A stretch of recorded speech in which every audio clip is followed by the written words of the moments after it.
Welcome to Cooking with Gin, and today I'm going to show you how to make lemonade scones, but obviously with a gin twist. I hope you enjoy.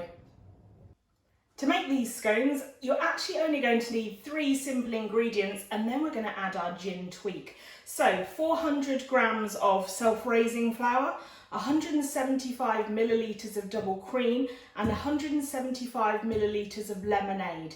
Now I'm using rose lemonade because I want to add that extra flavour, but also I think it goes perfectly with the gin that I've chosen, which is Hendrick's, because obviously Hendrick's at the end add that cucumber and rose oil, so it is a curious gin, and I'm going to enhance the flavour slightly.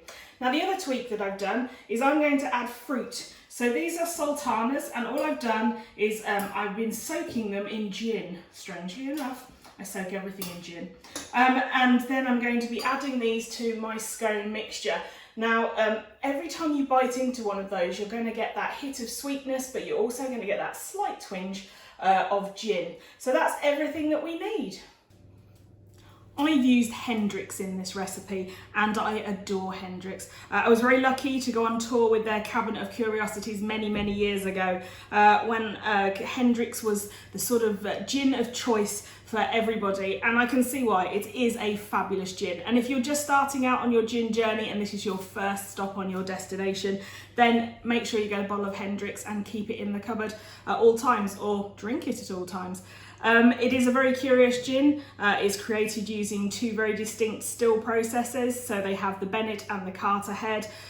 They use water from the Penwapple reservoir, and they add rose and cucumber oils. And what they create is distinctly different. They describe it as curious, and it really is. It's beautiful. And on a summer night, sitting drinking this as a base of a gin and tonic is just the sublime gin experience.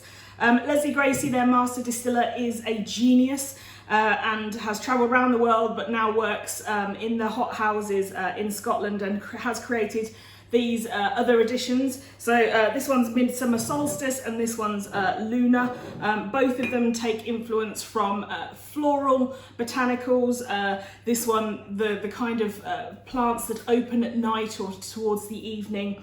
Both of them distinctly different and absolutely glorious to drink. So I'm going to put links in the comments. Get yourself a bottle of Hendrick's, or keep these added to your collection. So I placed all my ingredients in a mixing bowl, mixed it all together, and here it is. Here's my mixture, and all I'm going to do now is cut it out. I've placed it on a piece of baking paper, and I've just pressed it out with my hand. I haven't used a rolling pin, and I've left it about 1 inch thick. I've got my cutter, and I'm just going to dip it into some flour, just to make sure that my scones come out. Don't twist at this stage. You don't need to twist it, you just need to cut down. And there we go, that's our scone, and I'm going to be adding it to the other ones that I've already cut out. A little bit of milk wash across the top, and then place it into a preheated oven at 220 degrees for about 12 to 15 minutes, but just keep an eye, you want them to be a lovely golden brown colour, and I'll come back and show you when ours are baked. So here they are. Now obviously they're not as impressive as Mr. Gearing's from Lady Rose's tea shop, but for the amount of effort it takes to make them and the flavour, they're well worth a go. But I think it's time for me to taste them. The proof of the pudding is in the eating, or in this case, the scones. So if, like me, you always do the last bit of the scone mixture as just a little Hunchback of Notre Dame, and you know, it's just the leftover bits, that's always chef's perks. So that's the one that I'm going to eat. I might even share it with Rostov if he's lucky.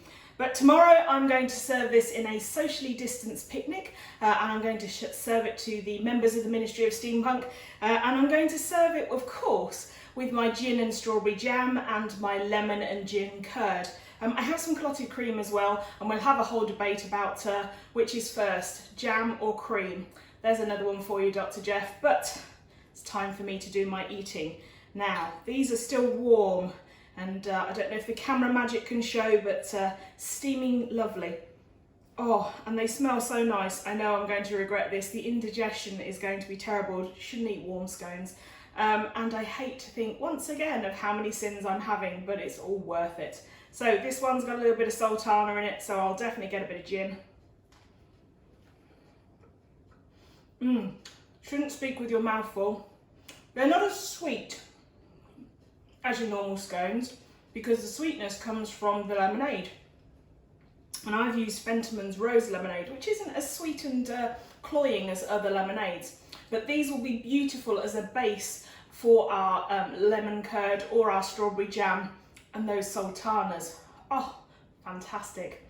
Thank you once again for joining me. I hope you enjoy it. And if you do have a go at making them, please do share your recipe tweaks or ideas or pictures in the comments. Enjoy.